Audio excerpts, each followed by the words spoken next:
Hai, Assalamualaikum dan selamat sejahtera diucapkan kepada semua murid tahun 5, khususnya tahun 5 lah. Okey, untuk hari ini kita akan mengimbas kembali iaitu apa itu KPS dan soalan. Maksud dia apakah soalan yang bakal kita hadapi, bakal kita tempuhi dan kita akan jawab. Okey, setelah kita mengharungi KPS sebelum ini ya. Awak pun telah mahir iaitu selama hampir setahun sebenarnya masa tahun 4 telah pun ditunjukkan bagaimanakah KPS ini dihuraikan secara mendalam. Untuk tahun 5 ini ada beberapa KPS tambahan iaitu menyelesaikan masalah sebenarnya. Tapi itu akan kita pergi pada minggu hadapan. Okey, untuk minggu ini kita buat sedikit imbasan sahaja untuk kita mengetahui KPS yang kita telah pelajari dan juga sedikit soalan untuk projek pada minggu ini. Okey? Jadi kita lihat dahulu ya. Okey, apakah yang telah kita buat sorotan iaitu kita memahami dan menyelesaikan satu masalah secara saintifik dengan menggunakan kemahiran proses sains seperti berikut. Yang pertama kita membuat pemerhatian. Saya pun dah jelaskan dalam video saya sebelum ini bagaimanakah kita membuat pemerhatian. Okey, dan hanya pemerhatian sahaja, tidak boleh memberikan sebab. Okey, kita tidak boleh memberikan sebab sewaktu kita menjawab soalan pemerhatian. Hanya kita menggunakan panca indera kita sahaja ya. Dan seterusnya kita buat pengelasan seperti video saya sebelum ini. Kalau awak dah tonton, kalau tak awak boleh rujuk video sebelum ini, iaitu bagaimanakah kita buat mengelas mengikut jenis, mengikut haiwan yang berkaki 4, macam mana haiwan yang berkaki 2, macam mana haiwan yang mempunyai tanduk, bagaimana haiwan yang mempunyai bulu tebal, bagaimana haiwan yang memelihara anaknya, bagaimana haiwan yang tidak memelihara anaknya, bagaimana haiwan yang mempunyai tulang belakang invertebrata dengan vertebratanya. Kita boleh buat perbezaan itu sebelum ini, okey? Dan seterusnya kita nak mengukur. Bagaimana kita nak mengukur dan menggunakan nombor. Okey, ianya terkandung di mana kita menggunakan aplikasi nombor-nombor bagi mengukur sesuatu larutan ataupun cecair menggunakan unit ukuran liter, mililiter ataupun gram, kilogram. Jadi kita menggunakan nombor sebagai satu perantaraan untuk kita mengetahuinya. Baik, seterusnya kita nak lihat di mana yang keempat iaitu membuat inference, memberikan alasan. Okey, kita nak berikan alasan. Kenapa contohnya kita buat sebelum ni, kenapa saya ampai kain saya ampaikan di tempat yang ada sinaran cahaya matahari. Satu saya gonyok-gonyok, terkonyok-konyok tu saya letak saja atas ampaian. Satu lagi saya hamparkan permukaan itu. Okey, dia akan berikan kenapa kain yang saya hampar itu cepat kering berbanding yang saya terkonyok-konyok itu tadi. Berbeza dengan apa yang kita lihat secara realitinya. Okey, jadi apakah yang terjadi? Apakah sebab dia kering awal? Sebab permukaannya terkena secara menyeluruh, iaitu sinaran cahaya matahari menyebabkan ia cepat kering. Itu sebabnya. Okey, memberikan satu sebab. Okey, kenapa saya tanam dua pokok dalam pasu? Satu pasu A, satu lagi pasu B. Okey, pasu A saya siram, pasu B saya tak siram. Dalam beberapa hari, pasu B saya ni dah layu. Kenapa? Sebabnya sebab tidak menerima air antaranya lah. Okey, itu antara kita memberikan sebab. Sesuatu uji kaji ataupun perjalanan di mana kita menggunakan uji kaji ini, ia menyebabkan kita ingin tahu sebab apa, kenapa. Okey, dalam bahasa yang lebih saintifik, kita menggunakan ianya adalah inference. Tapi dalam bahasa mudah, ianya adalah sebab. Okey, berikan sebabnya. Okey, dan seterusnya, kita lihat yang kelima iaitu meramal. Bagaimanakah kita nak meramal? Okey, mengandaikan apa akan jadi selepas ini. Apa akan berlaku, apa akan terjadi sekiranya. Okey, kita letakkan sesuatu di dalam doh kita, di dalam uji kaji kita. Okey, contohnya saya ramalkan sekiranya saya letak dalam bekas air, okey, dalam cawan saya letak 1 sudu gula, air saya manis. Tetapi saya ramalkan apa yang akan terjadi sekiranya saya letak 5 sudu gula di dalam air saya, maka air saya akan menjadi lebih manis. Itu ramalan saya. Tetapi dalam sains kita pembuktian. 1 berapa, 2 berapa, 3 berapa, 4 berapa dan seterusnya 5. Ia menunjukkan gajah kemanisan air itu ya. Baik, berkomunikasi kita membuat lakaran. Okey, menceritakan dekat orang. Okey, contohnya ikan. Okey, berkomunikasi. Kita beritahu bahawa ikan mempunyai sisir, ikan mempunyai ekor, ikan mempunyai kepala, ikan mempunyai mata, ikan mempunyai sirip. Itu antara bagaimanakah kita berkomunikasi. Okey, menggunakan image, menggunakan lakaran kita. Okey, ia juga merangkumi apa yang kita gunakan tadi dalam KPS, memerhati, menggunakan kita punya panca indera. Okey, seterusnya menggunakan perhubungan ruang dan masa. Okey, uji kaji ni dalam sains ni memang akan melibatkan beberapa tempoh masa yang mana kita tak akan dapat hasilnya pada hari kejadian. Kita akan dapat hasilnya mungkin dalam tempoh 2 hari, 1 hari, seminggu ataupun sebulan, beberapa jangka masa lah, ruang dan masa yang kita perlukan, okey, untuk mengetahui. Contoh, saya tanam biji benih hari ini. Okey, ia mengambil masa 3 hingga 4-5 hari untuk biji benih itu bercambah. Kalau kita nak tengok biji benih itu sehingga ia menghasilkan buah, maka mungkin ia akan menggambarkan bahawa satu tempoh masa yang lama. Okey, jadi ia melibatkan ruang dan masa.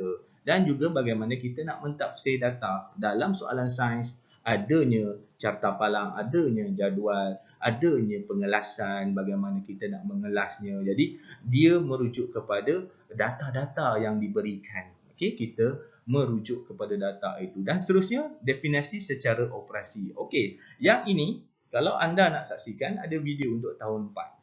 Okey, jadi anda boleh rujuk tahun 4 yang saya perincikan apakah itu mentafsir data. Saya harap anda juga dapat lihat dalam vlog saya dekat YouTube tu. Jadi anda boleh tengok di situ. Okey. Baik, seterusnya mengawal pemboleh ubah. Ini pemboleh ubah akan digunakan sehingga awak berada di sekolah menengah. Okey, tahun 6 anda akan guna sehinggalah sekolah menengah. Ada 3 pemboleh ubah, iaitu yang pertama dimanipulasi, yang kedua dimalarkan dan yang ketiga bergerak baras. Jadi itu juga telah diperjelaskan kepada kamu untuk melihat. Okey, ada kata kuncinya. Kalau nak lihat malar ataupun sama, kita lihat pada ayat itu merujuk kepada benda dalam objek yang sama. Okey, yang merujuk kepada manipulasi pula, ia merujuk kepada perbezaan. Apakah yang digunakan beza? Tadi macam sudu gula. 1 sudu gula, 2 sudu gula, 3 sudu gula. Jadi dia ada beberapa perbezaan yang perlu kamu lihat. Okey? Jadi ada beberapa dimanipulasikanlah di situ. Okey? Dan membuat hipotesis. Membuat hipotesis juga kita dah faham bahawa sebelum ini saya terang dalam video saya sebelum ini, iaitu bagaimana nak menjawab soalan hipotesis.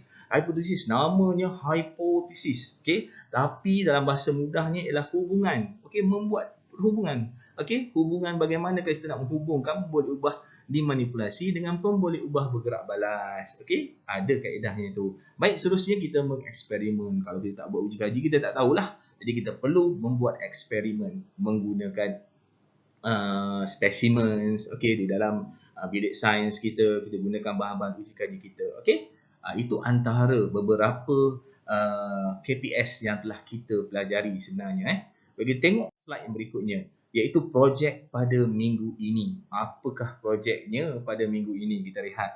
Okey, muka surat 2 dan muka surat 3. Saya harap awak semua boleh melakukan projek ini. Mudah, senang. Memang kita buat sebelum ini tapi kita tidak mengkaji. Mungkin kita tidak tahu bahawa bagaimanakah kita mencipta kapal terbang kertas ini. Nak bagi dia laju, nak bagi dia berada di atas udara lebih lama, ataupun nak pergi lebih jauh lagi. Bagaimana? Jadi inilah antara kita ambil kembali apakah aktiviti harian kita bermain bersama keluarga digunakan dalam subjek kita ini. Okey? Jadi apakah itu? Kita akan bina kapal terbang kertas dan saya harap awak guna kertas yang sama untuk hasilkan 2 perbezaan kiri dan kanan ni. Rabi satu dengan Ana satu ni. Okey, Rabi bina 1 kapal terbang, Ana guna 1 kapal terbang. Bukan saja Ana kat situ, Melia pun ada kapal terbangnya. Jadi awak nak bina ketiga-tiga kapal terbang jenis kertas ini pun boleh dan perlulah diuji. Okey, awak perlu uji kapal terbang ini dan seterusnya awak perlu hantarlah bukti kapal terbang yang awak buat tu. Jadi awak hantar dan kapal terbang yang dah siap, saya nak awak lekat dalam buku bank soalan. Okey? Lekat dalam bank soalan. Jadi ada 3 kapal terbang yang awak boleh bercerita atau 4 terpulanglah kepada awak. Okey, boleh sebagai satu bahan bukti bahawa awak dah buat kapal terbang Ravi, Ana ataupun Milia. Okey, so tengoklah dekat situ muka surat 2 dan 3 bagaimanakah mereka mencipta. Dia kata nak bagi berada di udara lebih lama ataupun sebagainya. Okey, kita lihat berikutnya. Jadi projek ini jangan lupa perlu diletakkan, dihantar video ataupun gambarnya dalam Telegram hasil kerja murid. Ya, saya harap anda dapat berbuat demikian.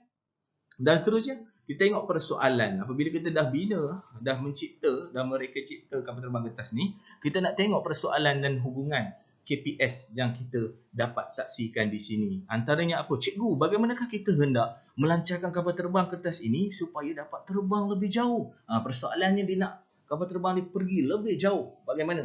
Jadi, perlu ada satu kaedah, perlu ada satu perancangan, perlu ada satu ubah suaian, modifikasi untuk memberikan kelajuan ataupun jarak yang lebih jauh kepada kapal terbang kertas mereka. Baik, bagus soalan kamu, Ana. Baiklah, selepas pertandingan ini, ada pertandingan. Mereka kalau kita ada peluang di sekolah, bolehlah buat pertandingan antara rakan-rakan. Tapi di rumah, awak boleh buat satu, adik awak buat satu, mak awak buat satu atau ayah awak satu. Satu keluarga boleh buat kapal terbang kertas. Okey, dalam tempoh PKP ni, manalah tahu ada masa, ruang, peluang. Jadi gunakanlah antara aktiviti yang boleh awak gunakan. Okey, jalankan penyiasatan untuk menguji cara yang berkaitan untuk melancarkan kapal terbang kertas. Okey, baik, di situ dia ada satu pemikiran. Bagaimanakah gambar otak tu? Kalau awak lihat, bagaimanakah saiz dan ketebalan kertas mempengaruhi jarak kapal terbang kertas? Uji dan bincangkan. Jadi dia nak tahu guna saiz ketebalan kertas lebih tebal, bagaimana? Dapat tak pergi jauh? Atau ketebalan tu lebih nipis, dapat pergi jauh ataupun tidak? Itu yang dia nak tahu. So bincang-bincang bersamalah.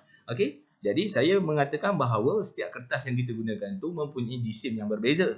Jadi apabila jisim sesuatu kertas itu berkurang, maka ia akan bergerak lebih jauh, lebih ringan, lebih pergi lebih jauh lah untuk kapal terbang itu berada di udara. Jadi itu antara hipotesis yang dapat saya buat ataupun ramalan yang dapat saya ajukan di sini. Okey, baik, kita lihat bagaimanakah kemahiran proses sains membantu murid tahun 5 Zamrud untuk menyelesaikan masalah. Ada masalah. Mari kita ikuti sambungan kisah mereka menjalankan penyiasatan untuk mengkaji faktor yang mempengaruhi jarak terbang kapal terbang kertas yang dihasilkan. Okey, ini awak boleh uji.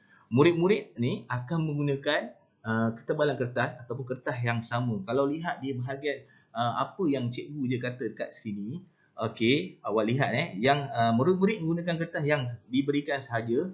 Kita akan menggunakan cara lipatan kapal terbang kertas Ana supaya bentuk semua kapal terbang kertas adalah sama. Nampak? Adalah sama. Ini yang saya kata pun boleh ubah. Dimalarkan dekat sini. Okey, kita juga akan melakukan sedikit pengubahsuaian bagi kapal terbang kertas untuk aktiviti ini antara apa yang mereka nak gunakan. Okey, itu boleh rujuk pada muka surat berikutnya. Okey, untuk hari ini awak hanya perlu buat projek di mana kapal terbang Ana, Ravi, Milia.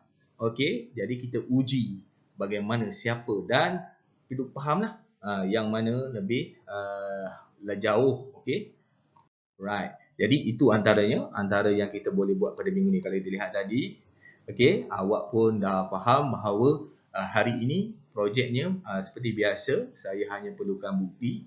Okey, tiada soalan-soalan yang perlu awak laksanakan. Awak hanya menyediakan bahan bukti, uji kaji yang telah awak sediakan, yang telah awak buat dalam Telegram sekolah. Okey, jadi sehingga kita berjumpa lagi untuk tahun 5, saya harap awak dapat melaksanakan projek ini dengan baik. Okey, itu saja yang dapat kita kongsikan. Sekian, wabillahi taufiq wa hidayah. Wassalamualaikum warahmatullahi wabarakatuh. Jumpa lagi.